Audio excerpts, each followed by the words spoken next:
To change a like-for-like sensor on the ARA-X4, you first need to open up the outer casing of the device and remove 6 small screws.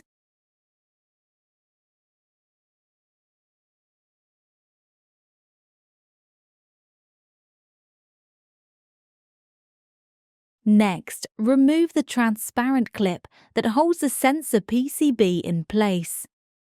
There is one small screw at the bottom that you will need to remove. Gently remove the sensor PCB from the case. You may feel some resistance from the connection ports.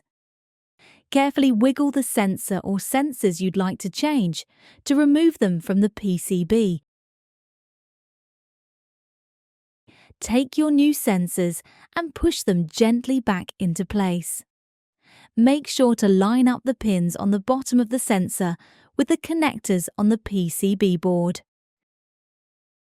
Carefully go back through the previous steps to put all of the components back into the device.